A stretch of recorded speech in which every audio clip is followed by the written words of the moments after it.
Hi, welcome to the Tash and Bex Flex. We're very lucky to have Cassie and Katherine here with us today. Hi, ladies. Hi, ladies. Hi. Now we've asked you to come on because you wrote a beautiful notice of liability and a freedom of information regarding 5G. And what interested us, apart from the fact it was a beautifully written notice, was that Cassie, you told me that it was that Katherine had formed a residents association and that there was a lot more power in that, and that's really what we wanted to glean from you tonight, so that we could share that with the public, so that they're not fighting individually but they can actually come together and fight as a community. So would you like, Katherine, would you like to start by telling us about the rights that you have in a residents association? Yes, sure. I mean, the interesting thing about the residents association is that you can set up an informal one or a formal one, depending on, you know, what you want to do. And I've just got the information actually in front of me here. I'll just, oh, doesn't want to play ball, but there we go. Yes, so the informal one is really, really simple, and you don't actually have to do anything much at all apart from have a group of people who want to work together to make some positive changes in their local community.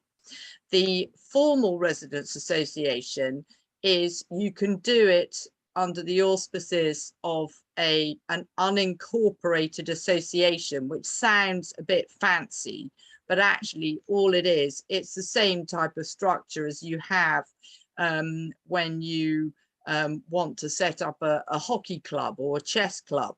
You have you have somebody who's the chairperson, or you could say, you know, in our modern language, the community representative, a vice community representative, somebody who's a secretary, you know, somebody who does a bit of admin and takes some notes, and somebody who's a treasurer who looks after the bank account. And if you don't have a bank account, you don't need to have a bank account. It's just basically somebody who looks after the money box and knows how much money's in there and what it's been spent on, and can keep a note in a, you know, a little book like that, keep a record so that you know what you're doing. And then you can have a small or as big a committee as you want to. I mean, our National Residents Association only has, you know, the 4 officers, you could say, or informal officers. And then we have a bigger committee, and the local residents associations can be set up if it's a county and you don't know many people in that county. Let's say, for example, Wiltshire is a very big county. You might set up, for a start, the Wiltshire Residents Association, and then as more people come on board and you find, oh, okay, you know, we've got people who live in Amesbury, we've got people who live in Swindon, then they can set up their local residents association. So it's very, very flexible. It's not a very formal type of organization, you could say. Now that makes it easier to do, in a way, the fact that it's quite informal and flexible, doesn't it? Yes, that's what I like about it. And for us, when you actually serve a notice of liability, there would be one person in each local residents association who would take responsibility, and then everybody else would put their name as a co-signatory, a bit like you know, you would on another notice of liability. You'd have the main claimant, and then you'd have all the other, you know, signatories or the other co-claimants who are on there as well. Yes. And is this association only to do with 5G, or no, other things?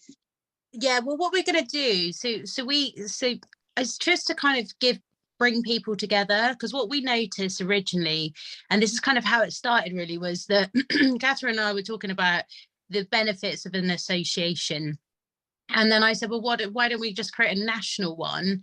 And then we can kind of help people connect with people all throughout the entirety of the country. So this is in essence, this is our first campaign that we want to do, just because of the severity of it.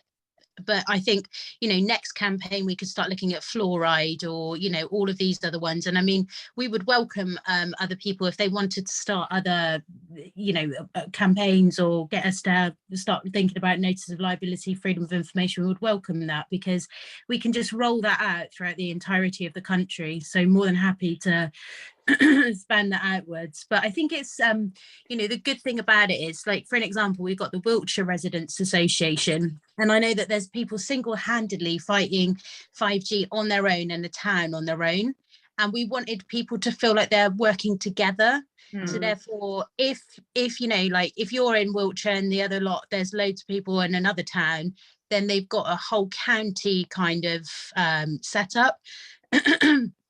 And then obviously working in conjunction with the national one. So we're kind of helping people grow their own networks through this network so that they're not feeling alone.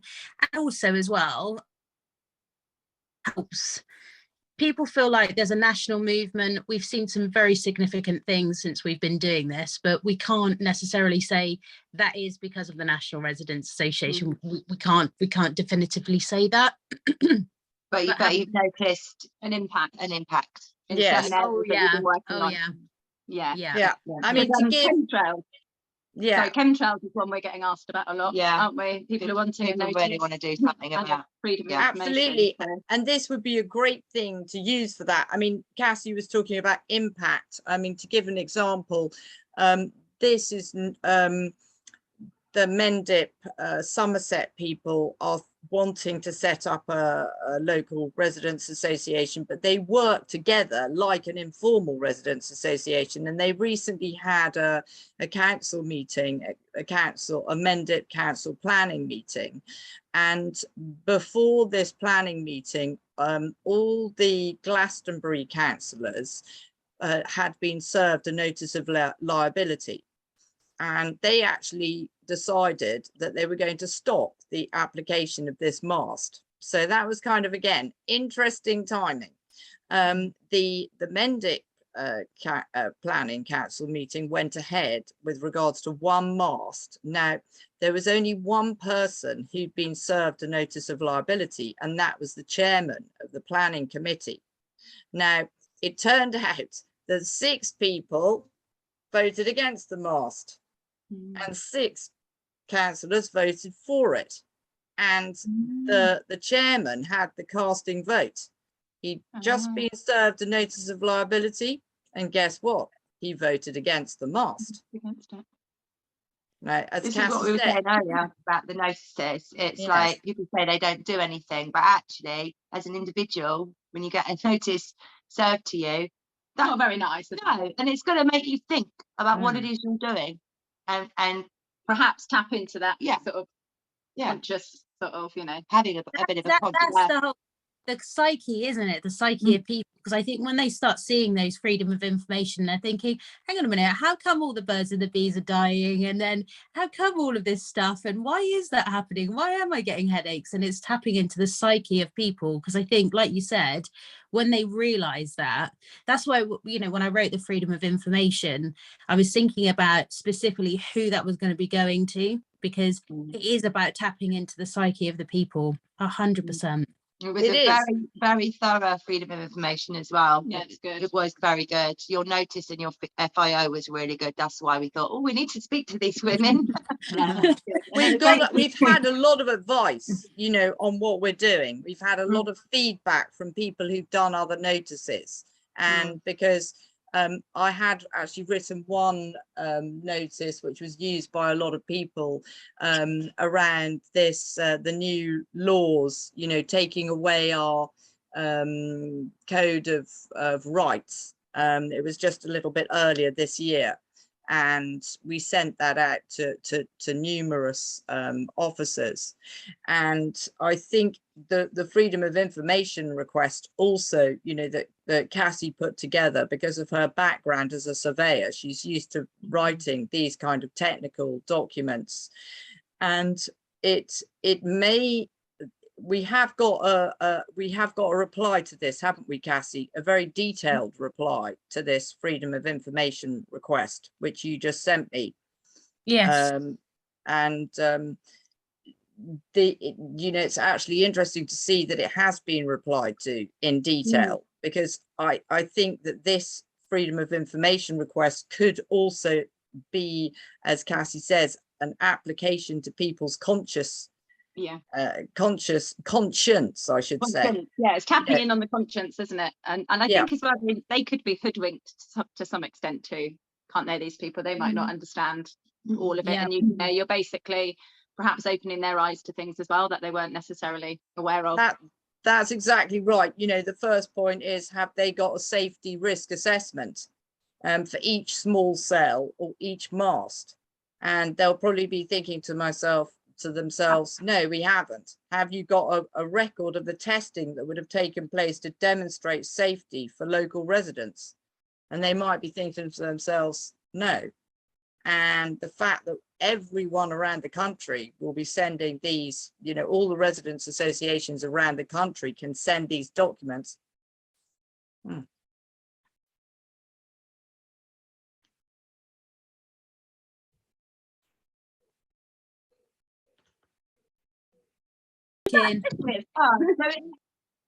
She just started the recording again, so that's really interesting. I just got bumped off my own Zoom meeting. That's never actually happened to me before. I know. I think we I don't know. We're going to look for a different platform to Zoom, because we have so many problems. Every time we come on, something happens. And they've frozen Katherine again now. And they've frozen her again. Right. Anyway, let's quickly do this before it all goes yes. wrong. So Cassie, you were saying that sorry Katherine, because I know you were talking, but then you left, so we start. Well, let's finish with what you were saying, Cassie, and then we can come back to Katherine. So I was having a discussion with Katherine one day, and it was very much a case of, this is the responses of people being dismissed left, right and centre, because people were just independently writing out to their counsellors and just getting, this is a conspiracy theory, all of these kind of nonsense replies, just whims of days called nothing. Just completely fogged up. And I thought, we can't have this. We literally just can't have this. So Katherine and I then discussed that, Katherine mentioned about, the benefits of a residents association. And that's when I was like, well, let's create a national one. And so that's kind of how it started, really. And based on that, we've kind of moved forward and evolved quite a lot. So it would be good. Anybody could, in theory, join your residents association. It's national. And then serve the notice that, because we put that out on our channels anyway, haven't we? Yes. We'd rather people set up their own local one. Okay. Yes, I agree. That way they're taking responsibility for their own local area. But what we're doing in the background, though, which I think is quite important to highlight, is that we have created our own leaflets, and they should be released maybe in the next day or two. But what we want to do is we want to give people an actual pack. So here's your notice of liability, here's your freedom of information, here's how you set up your residents associations. We've got all these pieces of work going on in the background. Now, what we're going to do as well is have a landing page, and on that landing page, with all of the associations that have already been created, like Sussex one, we will be able to then put a little link in there. Oh, we've lost Cass now. Sussex Residents Association. Here's their email address to contact them. Is she gone? No, I'm here. You disappeared momentarily. And then you came back. Terrible. Oh my goodness. Anyway, we got what you were saying. So I think that's a brilliant idea. Yeah, so rather that you don't want people to join the national one, you'd rather that they looked at your frame and got your pack and set up their own one in their own community. And I think that's what people need. We've learned that, haven't we? They like a step-by-step guide. They kind of feel, I suppose it feels perhaps more professional to them and safer and like, I don't know, it's an option that people seem to like, isn't it? They always say, well, if you've got a guide, if you've got a pack. Yeah, they like it if there's a formula there. Yeah. Yes.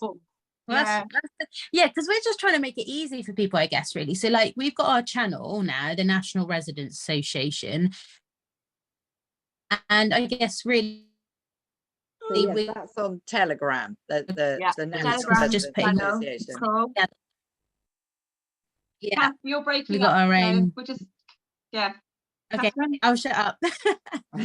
So maybe while I'm still here, so people can join that, and then we've divided the country up into northeast, northwest, southeast, southwest, so that people can join those residents associations channels on Telegram first, and then they get to know the local people.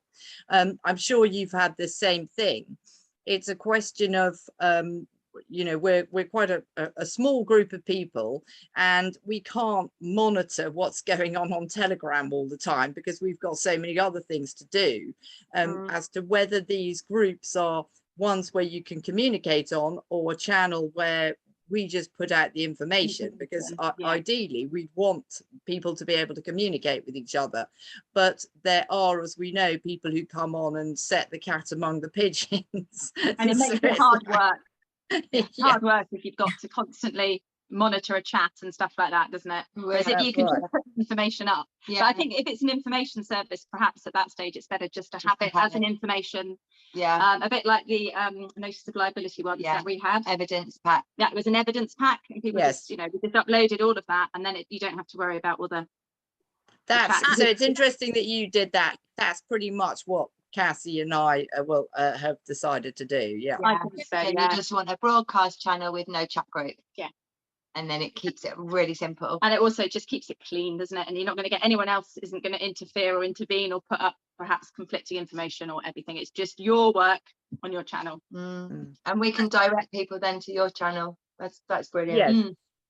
And also as well, what we're doing is like we're starting a new a kind of our own test case around the country, and what we're doing is we're giving people the tools of like how, so we've got a tech team behind in the background I've been working quite closely with, how to assess a mast, frequency coming in, etc., because we do all of this all over the country to then create a report, so then when we serve our notices of dishonour, we can hopefully have this report go hand in hand with the notices of dishonour if we don't get a response, and then we're going to feed all this information back to the national court cases as well, and we're hoping to start getting some victims when we do our outreach work as well, which will then feed into a number of other things that we've got going on in the background. That's right. I mean, we do have quite a few people who've been badly harmed, but some of them, I mean, it's a very unfortunate problem to have. They've been harmed so much that they can't step forward. You know, they can't really be advocates.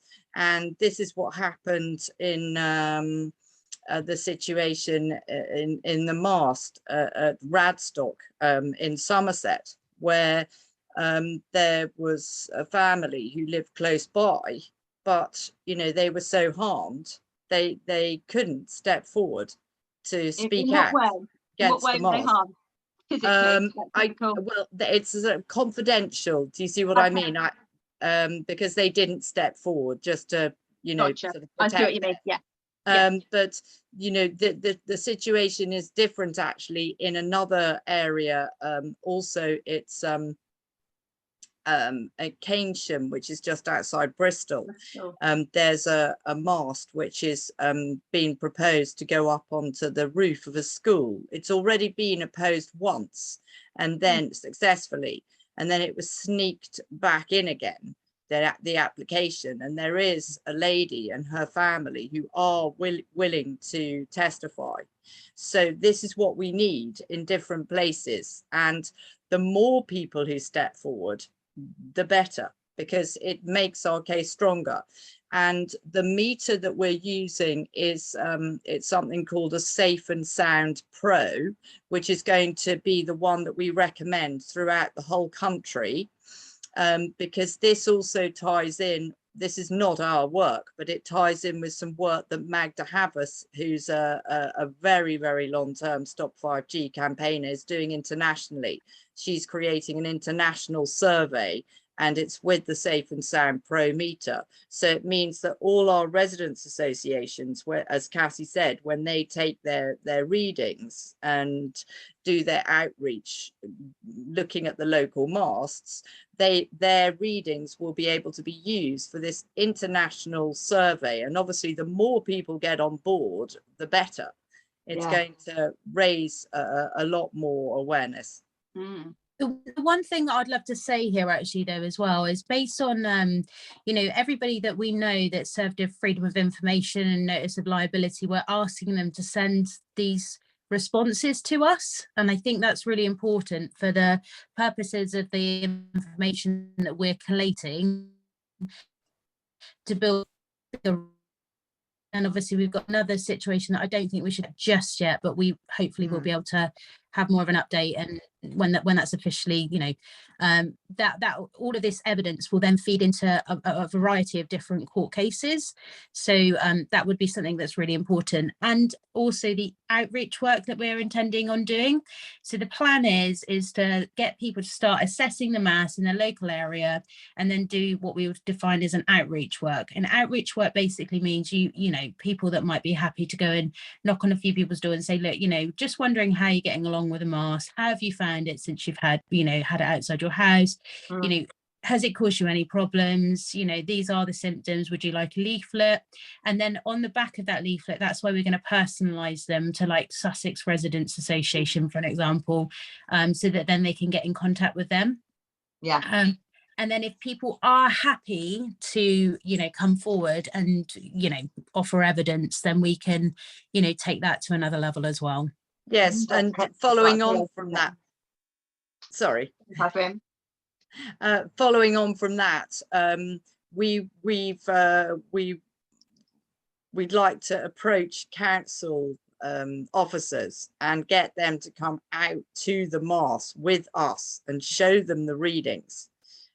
We've been around Barnstable with our residents association. I live in North Devon, and we have taken lots of readings of the local masts, and we still need to submit those to the council. And we've talked to the council over many years, over 3 years. We've attended Devon County Council meetings and shown them a lot of information, but now it's stepping it up because they've done nothing.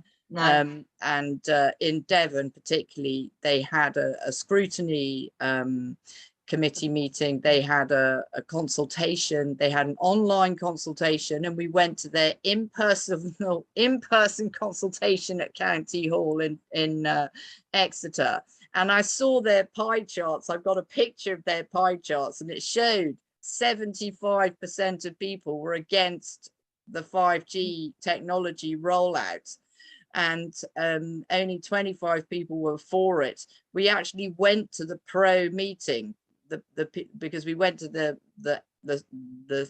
anti meeting, if you see what I mean, and we went to the pro meeting. We were allowed to stay in the room, and there were only, I'd say, probably 12 people in the whole room, huge room.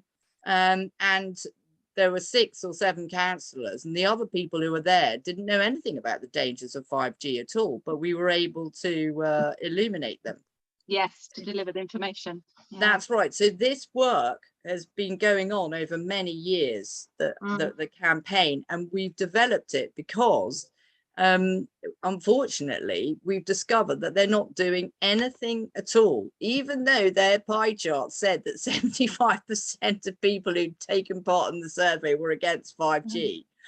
They didn't do anything with that. Then we had the lockdowns, and that was the end of it. So we've had to escalate. It's because under natural law, as we know, you know, even the threat of harm is not right. You know, we have a right to stop a threat of harm.